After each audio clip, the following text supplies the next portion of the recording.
Hey everybody, Rob Maurer here, and today we're going to be talking a little bit about Tesla's 10K annual filing that did come out before market open this morning, and I promise we'll make it more interesting than it sounds. One of the details from that is that the SEC is asking Tesla for some information. We'll talk about the details on that. Also, a few interesting tidbits on Tesla's business as well. Got an update out of China, news from the Wall Street Journal, and a few other stories as well.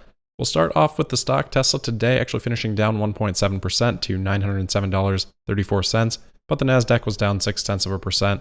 This was a really low volume day, about 20 million shares traded. That should be the lowest volume so far this year. So even with the headlines really centered around that SEC request from Tesla, it doesn't really seem to have gotten the market too riled up with such a low volume day. All right, so getting right into the 10K, as I said, we should be expecting that today. It did come out pre-market. One of the purposes of the 10K filing is to disclose risks to the business to investors. So media outlets often enjoy looking through these and reporting on those risks, oftentimes lacking context or just choosing to ignore it. So oftentimes when these come out, you get a few media articles like that. Sometimes those are a bit of a stretch, but in this case, not so much. Tesla did actually report a new request from the SEC. They say, quote, "More recently on November 16th, 2021, the SEC issued a subpoena to us seeking information on our governance process around compliance with the SEC settlement as amended," end quote.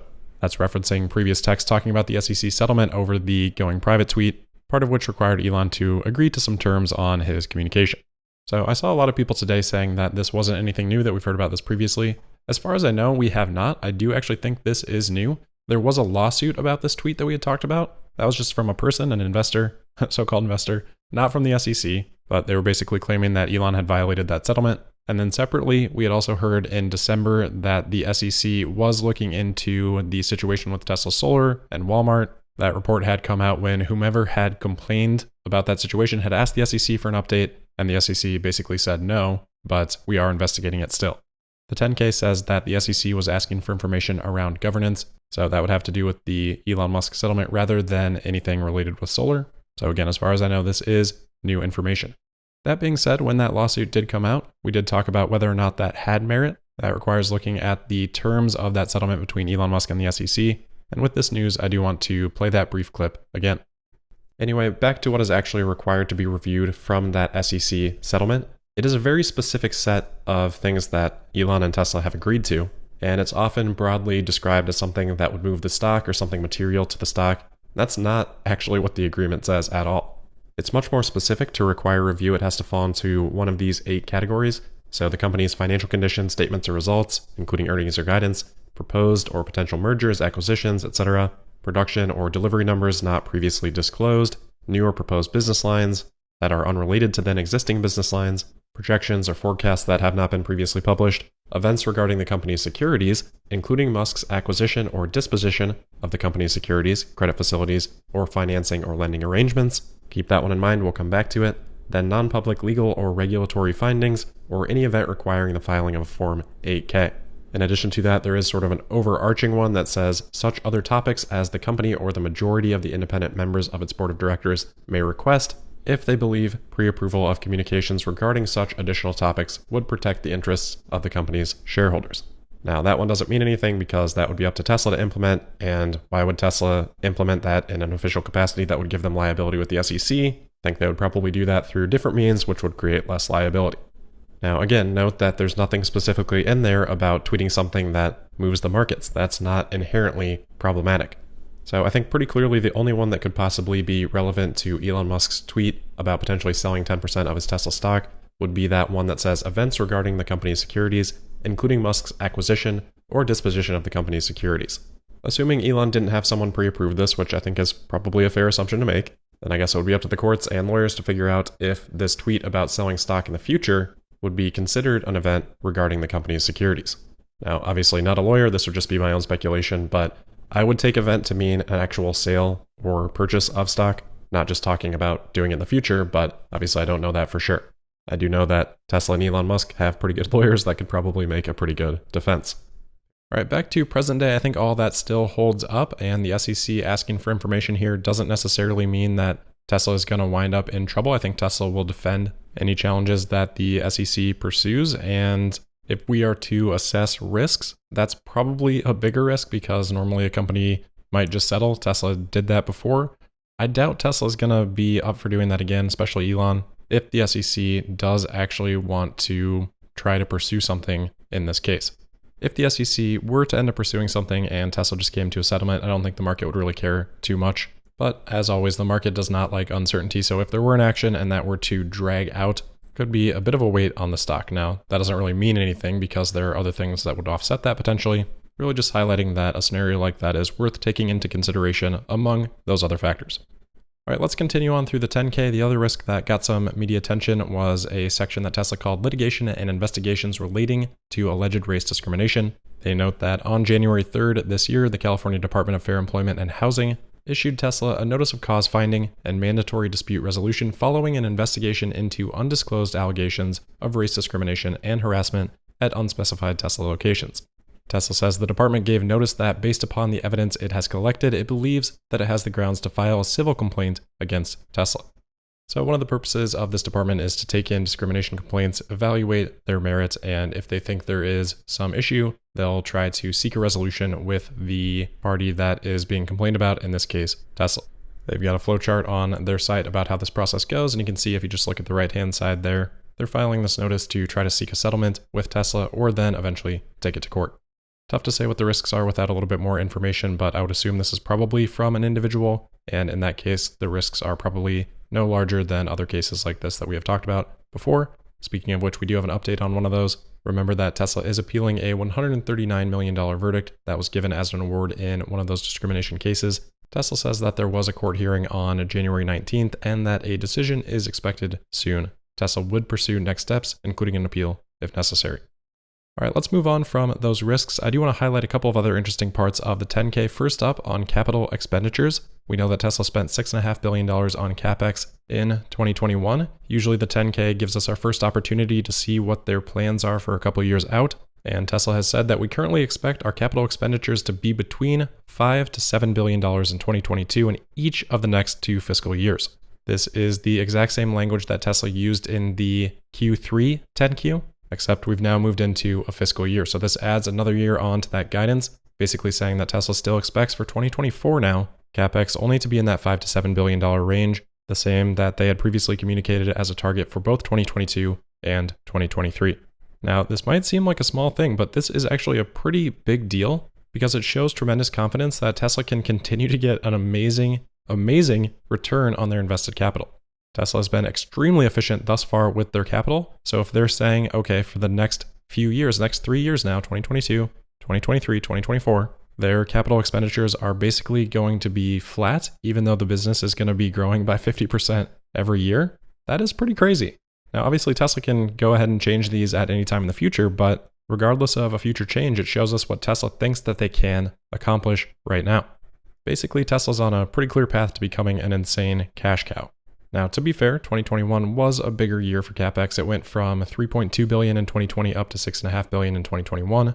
Obviously, Texas and Berlin contributing to that. But even with that, Tesla still did $5 billion in free cash flow. That's only going to increase. Next, I always like to look at deferred revenue. It's always pretty significant. In this case, Tesla reported $2.4 billion of deferred revenue. They say over the next 12 months, they expect to recognize $962 million of that. Now, this is kind of interesting because Tesla hasn't really recognized what they expected to of that pool so far. Last year's 10K said that they expected to recognize $1.13 billion over the next 12 months, but we can see from this 10K that they only recognized $312 million, so only about a quarter of what they expected to. So they recognized way less than they expected. The deferred revenue balance grew, and yet over the next 12 months, they expect to recognize less deferred revenue than what they expected at this point last year. So this doesn't seem to reflect as much confidence in FSD rollout as what Tesla expected at this time last year, despite Elon's comments. Now, this is not the first time this has happened, so what I'm guessing is happening here is that Tesla and their accountants just are deciding to be a little bit more conservative with the number they place there based on that historical track record. That's my best guess, but I did find those changes to be kind of interesting. All right, last couple of things from the 10K. There's always Bitcoin articles that come out. I think Bitcoin people just like to highlight that Tesla has Bitcoin. Like every time we get a filing, they act like this is some new revelation that, oh my gosh, Tesla has this amount of Bitcoin. It's just the same amount of Bitcoin just being revalued every quarter, nothing new. Tesla in this filing says that the fair market value at the end of the year was just under $2 billion. That would have been easily estimated at the time, and we already knew from the Q4 earnings report that Tesla didn't sell any, so nothing new, but gets talked about. Anyway, the last thing on the 10K, Tesla did report their employee count. and they say that that has grown to 99,290 employees worldwide. So this was at the end of the year. Tesla's almost certainly over 100,000 employees at this point. That's a pretty amazing milestone, and that is up from just over 70,000 at the end of 2020, so a 40% increase year over year. All right, moving on from the 10K, wanted to quickly check in on Giga Shanghai. As we've talked about, this is the Chinese New Year holiday period, so we'll need to eventually understand what the activity level was for this time period to understand what the February production numbers imply. So I've been watching for updates from Wuwa, who does the drone flyovers there. He posted like 4 videos this weekend. In the first one, he noted that although it is the Chinese New Year holiday, the Shanghai plant has resumed partial production. This was from his February 5th video. He then posted another video, one of those 10-minute shots of cars leaving the factory, and there does still seem to be some new production vehicles rolling out there. Certainly a reduced rate, Wuwa says, quote, "We can see that the production capacity is much less compared to before the Chinese New Year, taking into account that it is still the Chinese New Year holiday period," end quote. A couple of helpful responses in the comment section as well. Somebody asked, so no holiday for the workers? And Wuwa says it's just phase 2 that is working early, and phase 1 is still on vacation.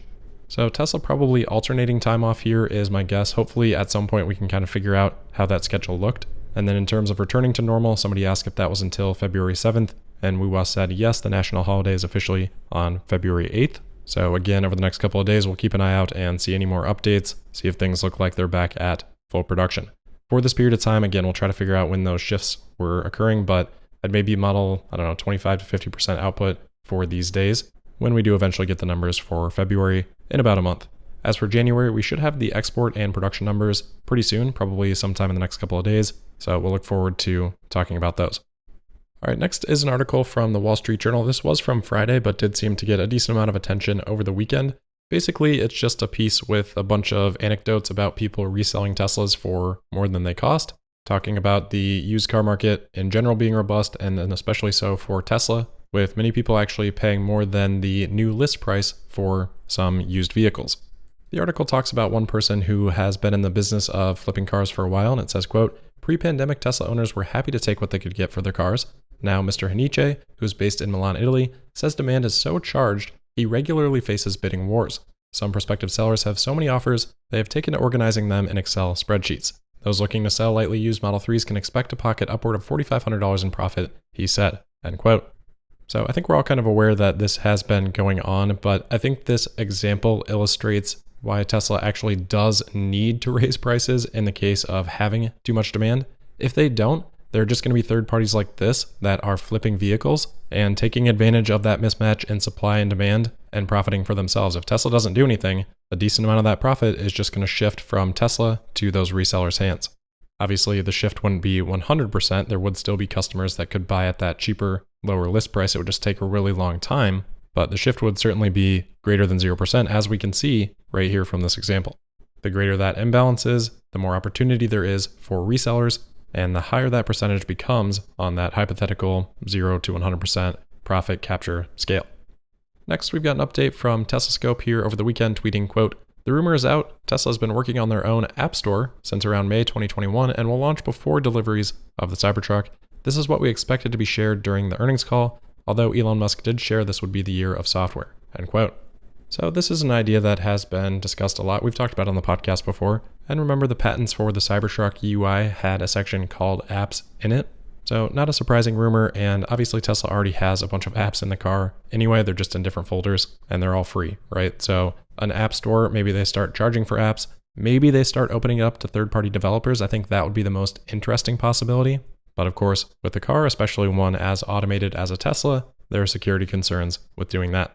So we'll see. I think Elon was actually asked about this at one point, or maybe it was just other software revenue options in general. And I think his answer at that point was kind of just, hey, everything pales in comparison to FSD. So definitely opportunity here, but I do kind of tend to agree with that, especially at this stage in Tesla's business. Maybe 2.5 million vehicles on the road. Anything that's sort of one-time purchase is going to be immaterial. You'd really be looking for subscription revenue, which I'm all ears for ideas on, but I don't know that I see any major opportunities for that right now. All right, last couple of quick updates here. First, from Ford, they have announced that they do plan to suspend or cut production at 8 of their factories across North America throughout this week, citing chip supply constraints. They have told CNBC that that would include downtime for the Ford F-150 and the Mustang Mach-E, of course, among other vehicles as well. Lastly then, an update on SpaceX. They have sent a team of engineers to establish a ground station for Starlink in Fiji to help restore connectivity to Tonga following the massive nearby volcano back in mid-January. Obviously, there are other connectivity efforts as well, but it is exciting to see SpaceX and Starlink involved in this, and hopefully that process will go smoothly. All right, that is it for today then. As always, thank you for listening. Make sure you're subscribed and signed up for notifications. You can also find me on Twitter at Tesla Podcast, and we'll see you tomorrow for the Tuesday, February 8th episode of Tesla Daily. Thank you.